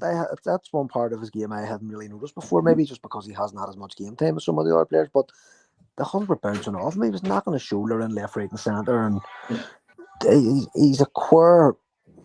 He's a tough guy, from what for a skinny looking cunt. He looks sort of rangy, isn't he? Like he's got big long legs and short fucking socks that make him look even more rangy. But I'll tell you what, he was fucking. There was no quarter given whatsoever. You know what? He was taking a corner at the weekend, right? And I was like, is he wearing shin guards? I don't know. He's wearing shin guards. It was such that. No, he's wearing them joggers, so then we fucking want to slip onto your fucking ankle. It's you know what I mean? And it's like he's only really like it's a good thing, right? So I know we're talking about breaking the transfer records, and that's been done before. But like, think about it this way: when Edward came in, he was a sub. You know what I mean? And when Kyogo first came in, he was a fucking sub too. It took him a wee while to get onto the pitch as well. Bernardo is here for a year. Carter Vickers was here for a year. Jota were here for a year. It's actually a fucking smart way of doing things. Let people settle in. Like we were just sitting talking about fucking loads of things at half time or whatever before the match or after the match on Sunday. It was actually my cousin mentioned Kuhn's teeth. And the fact his teeth were fucked last year really made him lose weight. He hadn't got energy to play football and stuff. He got it sorted and he came back. But there would be constantly saying in our thing, I get him the fucking shit. And you're going, no, let him have his first year and bet him in, and then see how it comes. And fuck me, from the word go pre-season, he's been like a man possessed. It's as if he's trying to make up for the football that he lost last year. Yeah. Do you know what I mean? And it's like sometimes we need a bit of patience. And I've said it before, Matt O'Reilly was the fucking same. He started off dead on, and then he had a huge dip in form, and he broke our transfer record. So sometimes I think Celtic fans shouldn't. I always try and preach this, but you shouldn't be focused on the politics of the last game. Yeah. You'll always look for trends and always look to see what's Rodgers trying to do, and after 10 games, is it fucking working? And generally it is. You know what I mean? Now, Europe will tell the tale this year if he learns from some of his past mistakes. But this is it, Marty. The landscape's night and day in it to last summer. We're in such a different position from last year to this year. The draws come out a lucky bag for us, man, for the Champions League. Yeah. Totally. So you could really not fucking ugly. For more. I was in the pub watching the draw, and you're like, right, pot one. Who do we want? Dortmund, Inter, or who we got at home? Leipzig. Give us one of them teams, and then the fucking two of them come straight out. And you're like, fuck, that's good, man. That's good. And then the pot two. It's like it's Villa's probably the toughest fixture, But what you're hoping for is comparison to pots. But that's later on, Liam. Yeah, and like what they were saying was some of those fucking nerds that were doing the AI, like modelling out how this all works. And they were saying, look, 9 points is generally going to take you through. It's going to take any team who's on 9 points. We can get Well, Martin O'Neill's team got it. Mm. Do you know what I mean? Martin O'Neill's team got 9 points. They got that playing against like Porto and Juventus and big teams. But right. See our 4 home games, Joe. We've got every chance of getting between 7 and 10 points in those games. Really have, man. You definitely think so. You think so? Yeah. If you even draw one away game. Yeah. Right? But it is about learning. So if you think about it this way, we got absolutely fucking trolleyed with and Celtic teams that had the likes of Dembele and like really, really good players and Edward and stuff. So it is genuinely about learning and going, don't do this again. Change, tweak things, or don't just go in and do the fucking same thing all over again, because it's fucking soul destroying, frankly. But this year, like Rodgers, if it was me, I'd be up to the board with the fixtures and going, there you go. If I have the players, I can do this, and our core facing can improve, and we can be in this position every year as champions of Scotland. We can do it. So look. It's got to be the year, Marty. It's got to be the year. Like, if we don't get to at least the playoffs this year, then you got to wonder how we'll ever do. Liam, I'm not kidding you. We haven't won a home game in 10 years, or whatever the fuck it is, 11 years or something. Or we hadn't won a home game in 10 years, 11 years. See if we got 2 or 3 home games. That's progress. If we 2 or 3 wins and you get 9 points, absolute progress. I'll be delighted. Yeah, I'm not expecting us to storm into the fucking semi-finals of the Champions League, but fuck me, we can give a better impression of our fucking selves than we have this last whatever many years, decades. Do you know what? You see, we can get 8 games right. Do well at home, get the snatch a result or 2 away from home. Even if you got a playoff against a big team, which we haven't got much of a chance against, right? That'd be fucking. The stadium would be fucking bouncing off the floor. And then see, there was a caller last week on Clade on that exact same point. And they were trying to sort of goad him. They were trying to fucking make it easier. And basically, you never got a kind of, a stunning, like a Real Madrid type draw. And the fellow was going, no, we'll get that when we get through the last 16. Yeah. And Gordon Duncan was trying to make a counter. And when he came back on, he says, no, I'm serious. We can get through this group. We can get out of this. And we can do it in the knockout stages. I'm for real. That's kind of the beauty of it as well. Is the fact that even if you get to the playoffs, right, there's a massive, massive game there in the new year, right? And even if you get the last 16, again, it's almost the same thing. I mean, it's a massive playoff. I mean, it's 2 to 3 million pounds for a win. So again, if you get 3 fucking wins, if you get 9 points, that pays for Alameda. Do you know what I mean? It's like it's where you wanna be. So if you're gonna fucking be there, Peter Lowell, make the fucking most of it and try your best. It is very much a seize the moment fucking season, like totally. And up front, our team, I don't give a fuck what you say or what anyone says. Our team up front is comparable with fucking anybody. Now, I'm not talking about fucking his junior and these Galactico type of people. I'm talking about the ability to create chances and players who have the ability to fucking really shine on the top stage. We've got that. So it's all about keeping it tight at the back and not giving anything away stupidly or making mistakes, or as Rangers were doing the weekend, constantly giving the ball to us to punish them with. It's that sort of shit that can be worked on. Kyogo, like, look at the preseason. Nah, it is only preseason, so it obviously comes with an enormous dollop of setting yourself down, dickhead. But do you know what I mean? It just shows you that the abilities are, and that hopefully the mentalities are. They're not afraid of these teams. That's another point, Liam. Like, if you're getting the likes of, like, you look at some of the other groups and you're like, holy fuck. PSG. Like, there's one group of Barcelona and Real Madrid in it, the 2 of them. Fuck the hell, do you know what I mean? And it's that mentality. It's like, you just can do this. And again, continue with the mirth of the show. They got a harder draw than us in the Europa League than we got in the Champions League. I'm just coming back to draw more fucking moisture from their eyes. Have we lost that long? Yeah, that's true. But you know what? Fucking even if he doesn't get fired, fair play to him. There's 2 of the Spurs mates again. Fuck, have a banana.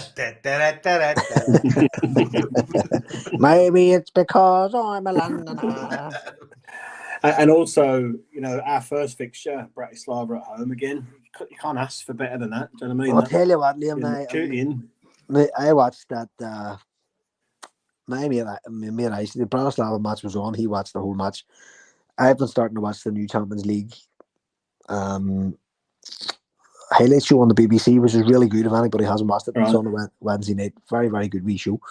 But Bratislava actually looked brilliant. Right, okay, right. And my mate had texted me, like, that fucking Bratislava, some crowd now. I went, what's it tonight to see? And I was going, fuck each right. And then he says, I bet you we draw them. And so we did. And he, fuck, as he's laughing, he's saying, here. Are these one of these Eastern European teams that have named Brazilians? They're just very tidy. They were just a really good wee team. They weren't doing bicycle kicks or any fucking shit like that, but they were just a fucking good wee team. Do you know what I mean? And look, it's the bottom line is like the draw has been kind to us, but all these teams are good. They're all in the Champions League. Yeah, of course. I mean, at that level, but you can't ask for any more than that, can we? One of the lower ranked teams at home. We're going to be off the back of a 2-week international break. Hearts are probably on the brink of sacking the manager. They've not won a game all season, lost 6 in the bounce. 6 losses. The stars have aligned for us big time this season. On top of some decent transfer business, and on top of the manager back at the top of his game again now. So I mean, the only thing that fucks us now is injuries, right? Because I mean, when it comes to the domestic and the European, I am the devil advocate, right? I'm saying like I mean, we have enough strength and depth to switch good teams in and out of Europe, and also domestically to make it feasible. The balance doesn't fuck up one or the other. I mean. Well, like as Liam said earlier on, we're coming off the back of an international break. Some of the players like Cal McGregor have retired. Carter Vickers came out of the ground the other day with a boot on, but he's not going to America either, so he has a couple of weeks as well to get his fitness back up and back to normal. Kyogo's not playing. He wasn't picked. So again, your fucking main striker is going to be all right. He's not fucking going anywhere, So it's a hoor of a season. Like it's hard to do the Champions League playing that. It's such a high for players, but like even after the matches, like they're out to maybe midnight doing interviews and stuff. It's a different fucking kettle of fish. Like I do think that's a big point though. There, as good as the squad is and as good as the transfer business was, you saw on the Friday before the Derby game, Carter Vickers never trained and people start shitting themselves straight away. And I still think him or McGregor or Kyogo not playing, even though we've got Eder and whatever. That's still a big difference for us in the Champions League and Schmeichel, I suppose. The spine of your team there. Spain, 100%. So Engels might be someone that can come in and play where McGregor plays and not reduce the impact. That I haven't seen enough of him today. Well, this was another thing I was going to ask you. So Engels is coming in, but like McGregor isn't getting dropped. He's captain. So you've left with Hatate and Bernardo. Yeah. So, like, something has to give there because he's obviously not. He's not. We're not breaking the transfer record to let Engels sit in the bench. So I'm assuming out of that crowd, Hatate is the one with his fucking. Well, I don't know. I'd say it's a toss up. Honestly. Do you know what? I just think you just have to say how good he is. I mean, you're gonna pick your best players, aren't you? So. But I think Rodgers is going to want him. Bedded in for the Champions League. I mean, he's been called up for Belgium, so he's not going to be here for a couple of weeks. And fucking Christ, I need to hope the fuck he comes home safe and sound. Yeah. He might not play for Belgium. Actually, he might be just in the squad. So there's a chance that he wouldn't get on the pitch, which is fucking great. If that doesn't happen, but it's another reason why I always hate this transfer window because it always fucking closes. And then you have a 2-week break, so you're not getting a chance to play your players or train with your players. They come back for a fortnight. They hardly know anybody. You have to get them into some sort of training regime that gets them up to speed with where they were with. It's such a bollocks. Like I wouldn't say Hatate. I don't know who said that. Which one of you two said it was me. That. Bernardo was brilliant in the last game, obviously, and he's got bags of potential. But I still think in the hierarchy just now, Hatate sits above him with McGregor, just based on how often he's played before that. So I would say if anyone's going to lose the shirt for Engels straight away, it would be Bernardo. But it'd be hard to drop him on the back of the last game, wouldn't it? Well, he's just paid out fucking £3.5-4 million for Bernardo, so I don't know. I don't know. And like Hatate last year, sort of making noises that he wanted to leave, and then he got injured. So it's been good this year. He's been really good this season. He's a good player. On his game. I mean, it's in one way, it's a brilliant problem to have. I mean, we could always sitting here going, "We have no fucking midfielders," but Jesus Christ, we've a complete abundance of them. It's a really, really good spot to be in. Yeah. Well, I've got 5 minutes, guys, before I need to jump off. So, right. Well, let's cover some final home pain moments, though. Right. So, what have we missed? Just before the home pain, going back to Bernardo. Did anybody see him run there to the fucking dugout at the last goal? Oh, brilliant, man. I love that. The view from there. You saw it on Sky. Brendan Rodgers was cheering. I remember was at Marty then just seeing this green flash behind him. as Bernardo took If off. you watch the unique angle, you can see him perfectly. You see him, he just fucking launched himself out of. Watch the unique angle, right? Unique angle catches because it's from the left side of the goal, right? The goalkeeper's side, right? So obviously, fucking McGregor hits a left-footed shot into the right side of his goal. Right? When he runs off, you can just see a guy in a green tracksuit just fucking launch out of the dugout and run down the fucking touchline. And he's the first guy across McGregor. I mean, fucking class. It was like the entire day was amazing. See when I see your man Christoph Waltz, I was like, going, is that the cunt? I was like, says Gunners. What's he doing? Right?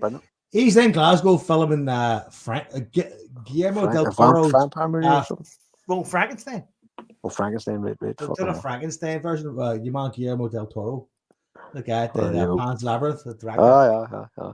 Pan's Labyrinth, fucking brilliant. So, what forget about them, right? We've done them. One thing I wanted to cover before we went, right, was just on the transfer bit, is the left back situation, right? Taylor. So Taylor, for me, he's playing bang on the top of his game just now. He's so confident. My favorite player. He's strolling it. He's strolling that game on Sunday. Absolutely strolling it. But he's in the last year of his contract, which is mightily odd, unless he's asking for some serious. Rodgers did say he hasn't accepted the offer he's been given. Okay. If you watched the press conference from last Friday before the derby, I don't know if you watched it or not. Rodgers was eulogising about Taylor. Absolutely eulogising about him. Hopefully, fingers crossed. Then there's some sort of movement on it. Well, this is a thing. Like, we've signed Valla without an option to buy, which has really surprised me after what we've ended up paying for Ida. So, and there's obviously this rumour going around about potentially Tierney, Robertson. You know, and it could be nonsense, but it's quite a peculiar situation, isn't it? You know, worst case, we could be left with no left backs at the end of the season, or there could be something, you know, some actual forward planning being done for once, and some possible big name coming. Leaving a player like Greg Taylor loose is fucking nuts to me. Well, but he may want to be let loose. You know what I mean? He might want to. Do you know what? What's happening? I don't know if he's a Premier League player. But here's the thing, Joe. Right? Well, here's the championship. His energy and his drive and his ability, no problem. But here's the thing: Tierney's a fucking Premier League player, and Robertson's as a Premier League player, and they both came through at Celtic. So, you know, Greg Taylor didn't come through at Celtic, but he's been a mainstay of the team, very experienced now. You just don't know, and he could have a Champions League campaign beyond all Champions League campaigns, and left back as a cunt of a position to fill. Aye. Persistently, like how many years in Celtic? We never had a fucking left back until Izagiri turned up. It's the fucking unicorn of football positions, isn't it? Like it really is. So you know, I'm sure he's not short of offers. Telling you now. I just think he's playing so well just now. He's so confident. He's on his game. Yeah, big time. So, you know, like, and despite that he's much maligned over the years, but I swear to God, all that guy ever needed was just chances to play, and he's got it at Celtic, and he's fucking just developed. Because I mean, he was always a hardy, hard-working player, but see, his talent has kind of risen now. I mean, he's so effective, effective. Joe, see what Scott was saying last week? Like, I'm almost more excited to see Valla playing than I am the others, you know, the way he was described. So it's going to be really interesting when we see him on the pitch. Again, left back's a lot of analysis for anybody that plays there. Well, I mean, he's been tearing it up by all accounts there, and you know the way we play and the role that the fullbacks play just now, this inverted stuff and whatever.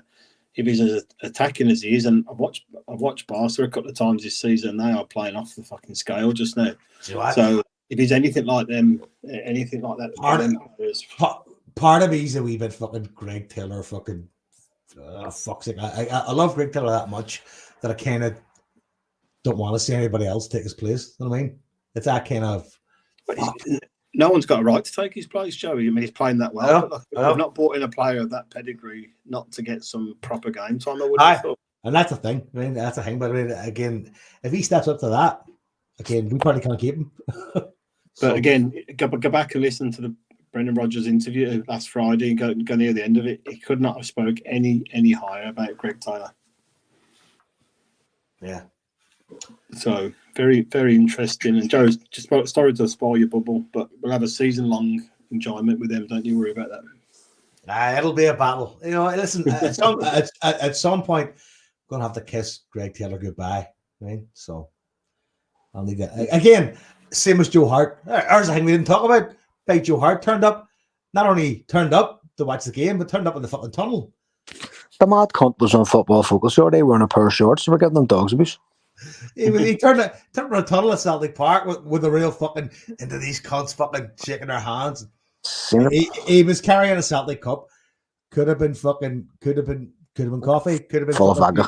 Peyote. Who the fuck knows? Joe, I found that whole halftime experience quite weird. Not being in the lanes trying to nick 2 pints of cider in 10 minutes. So it was weird being sat in the stands again, just seeing what goes on the pitch. Class. Class though. I mean, fucking that just shows you a guy like that was truly affected. Anyway, we are fucking wrapping it up to fuck. It is an hour and 40 minutes, which just want to pass on my best wishes to Scott as he wrestles his hangover. Yes, Scott. Listen, just into don't say day, like, this is bad. I know he's in Beetlejuice territory, isn't he? Yeah. Sliding around there going, So I was there this week though. I was there, so he's all right. He can come through. I'll be waiting at the end for him. Fitness test. He failed the fitness test today. He did. You know, this should have been Monday night, but you know what? There was no chance. There were some corpses in the closet, so we had to be I like the way he said it. It's reached the snotters and sore throat stage. I think he means snotters and tears. I think is what he means. Snotters and sore throat. Aye, sore throat means I sound emotional. When I speak, I go, oh, fuck's sake. Folks, we need to see what sort of black hole the legend Jason's in when he gets back. That bastard's loving 5-week holiday. He's floating around the basket. Here, by the way, we haven't shared the video. By the way, Jason Higgins is appearing in Athletic Bilbao videos in a cinema near you on a mobile device near you at any time. You know what? I need to find that right now before we need to finish on that. So, J-Bo's he's in Bilbao for what, 2 weeks? He might never come back, I reckon, mate. He's the man there, isn't he? The senior capo of the Athletic Bilbao just like doffing his cap at him as he's walking through the town. What the fuck? Yeah, it's fucking these. Now, as Joe said last week, he's the Lord Mayor of the globe. 100%, man. 100%. Here, by the way, Liam, can you explain this guy with the dog? It's at Celtic Park. I was just up at the shop earlier, mate, and then there's some big fuck-off dog with a Celtic top on right outside the door. I know, but that's fair enough. But the dog had a Celtic top on, and the guy was taking photographs. Yeah, I know. And his wife was in buying the dog a ball, a Celtic ball. The dog looked like a fucking bear. It was, man. It was all a bit surreal, mate. Put a fucking saddle on it, he got a road at home. I hear, Marty, you also explained the video that you sent us about the boy drinking the pint in Girvan. Is it Girvan? Belter. I was a wee bar in Girvan there, because sometimes you have an hour to kill, before the ferry. So all the Belfast ones fucking pale and just have a drink. But it tends to be, like, it's a one-horse town, you know what I mean? We tend to just take the bars over, but there happened to be a Hun. I know an elderly Hun sitting in the fucking bar, so the boys bought him a drink, but they didn't realise that they'd taken the till roll and written Hun tears on it and stuck it to the pint. So he was drinking away at the fucking pint, and you could see the front of it says Hun tears. Was that mad cunt Bruce McKernan, for fuck's sake, from Andytown, giving it maniac? Here, by the way, we've already shared this video. So if you're on our Twitter, the retweet is from @DannyLast. It's one of the great club anthems. Himno del Athletic Club, or Athletic Club Ereskia, Solitarian Bass, right? And if you watch it, it's 43 seconds long, right? But there's a guy in one of them Celtic Screamadelica Palestinian caps. You may recognize his mug. And so J-Bo's bucket hat too. Man, Teddy, the man lives a life. Fair play to the fucking guy. That's what legend, man. A legend. Right, wrap this up because Liam needs to go. Wrap it up to folks. We'll see. Was it international breaks? What, 2 weeks? Is it? I will be on again. We'll be on with my fucking pump scallop. I will be on the fucking a week Friday before the Hearts game, so we can get. And I'm sure Scott will have some one-on-one with some fucking Slovan Bratislava farmer. Who the fuck knows? Hey, folks, take care of yourselves. Hell. Cheers, boys. Anyway.